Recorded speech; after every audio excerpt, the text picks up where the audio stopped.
कैसे हैं आप लोग। आशा करता हूँ आप लोगों की पढ़ाई बहुत बढ़िया से चल रहा होगा।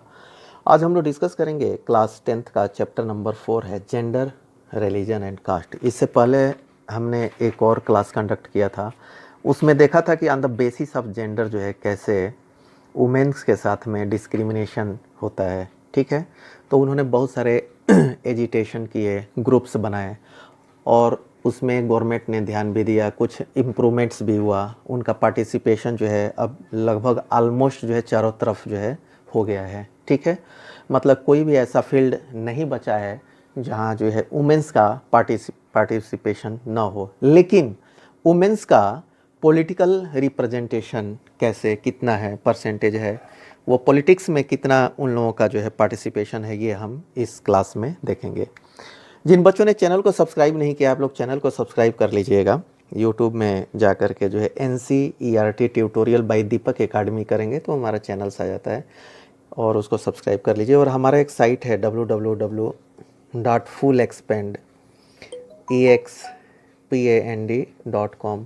जो भी हम चैप्टर्स को कंप्लीट करते हैं उसके एक्सरसाइज के आंसर जो है हम अपने साइट पे अपलोड कर देते हैं, ताकि टाइमली आप लोगों को जो है आप लोग अपने आंसर लिख सकें और पढ़ाई को कर सकें। ठीक है, अब हम देखते हैं वुमेंस का पॉलिटिकल रिप्रेजेंटेशन में कितना शेयर है, कैसे क्या है। तो ये अब जो है वुमेंस में हमने देखा कि उनको बहुत सारी प्रॉब्लम्स थी। ठीक है, तो all this well known yet issue related to women's wellbeing are not given adequate attention. फिर भी जो है उनके प्रॉब्लम्स को रिजॉल्व करने के लिए एडिक्वेट अटेंशन जो है नहीं दिया गया। This has lead many feminist and women's movement. इससे क्या हुआ, बहुत सारे फेमिनिस्ट मूवमेंट्स हुए और जो है वुमेन्स मूवमेंट्स हुए, ऑर्गेनाइजेशन उन्होंने बनाया और एक जो है उनका ये कंसेंसस बना, एक कंक्लूजन पे वो लोग जो है पहुँचे कि अनलेस वुमेन्स कंट्रोल पावर, जब तक कि उनके पास कोई पावर नहीं होगा, जो है जो पॉलिसी बनाया जाता है उसमें उनका पार्टिसिपेशन नहीं होगा, their problem will not gate adequate attention. तो उनकी बात को कोई सुनेगा नहीं। मतलब ये था कि पॉलिटिक्स में उनका रिप्रेजेंटेशन जो है और भी बढ़ना चाहिए, जो अभी है वो बहुत कम है, उसमें और भी बढ़ना चाहिए। तो अभी करेंट सिनेरियो में जो है ये 2014 ऑन द बेसिस हम बात करेंगे कि लोकसभा जो है में इनका रिप्रेजेंटेशन जो है 12% है। ठीक है, ये जो है डेटा है ऑन द बेसिस ऑफ 2014, ये आप लोग ध्यान रखिएगा जो आप लोग के बुक्स में दिया हुआ है। और जो है जो स्टेट असेंबलीज होती हैं, ठीक है,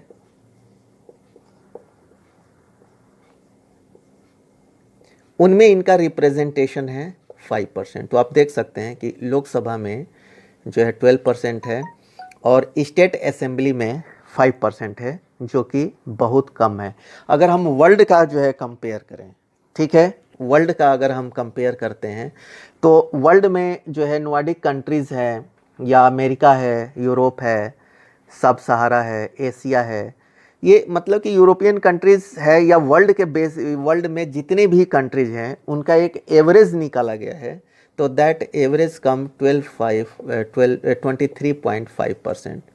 आप लोग इमेजिन कर सकते हैं कि जो वर्ल्ड का एवरेज है उसमें वुमेन्स का पार्टिसिपेशन जो है इन पॉलिटिक्स कितना है, 23.5%। Whereas in our India में लोकसभा में 12% है और स्टेट्स में 5% है। अगर हम इसको एवरेज करें तो ये और भी जो है कम जो है जा सकता है। तो आप इमेजिन कर सकते हैं कि हमारे यहाँ पे आधे से भी कम है। ठीक है, आधे से भी पार्टिसिपेशन कम है। इट मीन्स हमारे यहाँ जो है वुमेंस का पार्टिसिपेशन और ज़्यादा होना चाहिए, तभी उनके जो भी प्रॉब्लम्स हैं, जो उनके राइट्स हैं, राइट से उनके रिलेटेड जो भी पॉलिसीज़ वगैरह होंगे, दे कैन मेक। ठीक है, अपने प्रॉब्लम्स को वो लोग जो है पहुंचा सकते हैं और जो है पॉलिसी मेकिंग में अपना जो है पार्टिसिपेशन को कर सकते हैं। तो हमने ये देखा कि India is behind the average of several developing countries of Africa and Latin America in the government cabinets are largely all made. अब जो भी कैबिनेट्स जो फॉर्म होता है, कैबिनेट्स क्या होता है, कैबिनेट बोलते हैं एक ग्रुप ऑफ मिनिस्टर्स ठीक है। जो भी मिनिस्टर्स होते हैं वो जो है जितने भी कैबिनेट मिनिस्टर जो केंद्रीय मंत्री होती हैं उनके जो है पूरे फॉर्मेशन ग्रुप को हम लोग कैबिनेट बोलते हैं।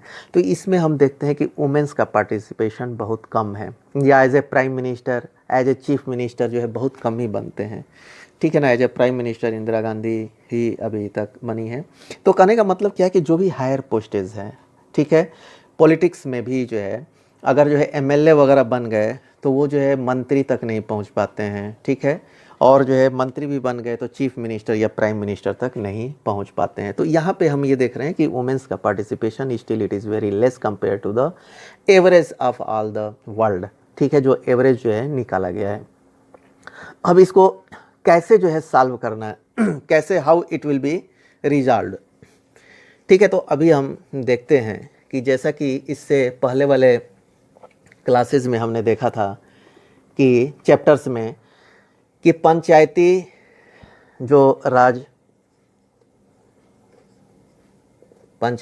राज का जो इस्टेब्लिशमेंट किया गया था उसमें जो थर्ड जो है गवर्नमेंट बॉडी बनाई गई थी, जैसे central government, state government and the Panchayati Raj, ये जो है पावर को डिसेमिनेशन किया गया था। इसमें पंचायती राज में क्या कर दिया गया था, पंचायती राज में जो है 1/3 जो है वुमेन का सीट जो है रिजर्व कर दिया गया था, ठीक है। मतलब जितने भी सीट होंगे उसके 1/3 में वुमेन आएंगी ही आएंगी, उनको कंटेस्ट करना ही करना है। और वुमेन्स जब कंटेस्ट करेंगी तो दैट विल बी इलेक्टेड, उनका पार्टिसिपेशन जो है इसमें होगा। तो इस प्रकार से ये एक लॉ बन गया था।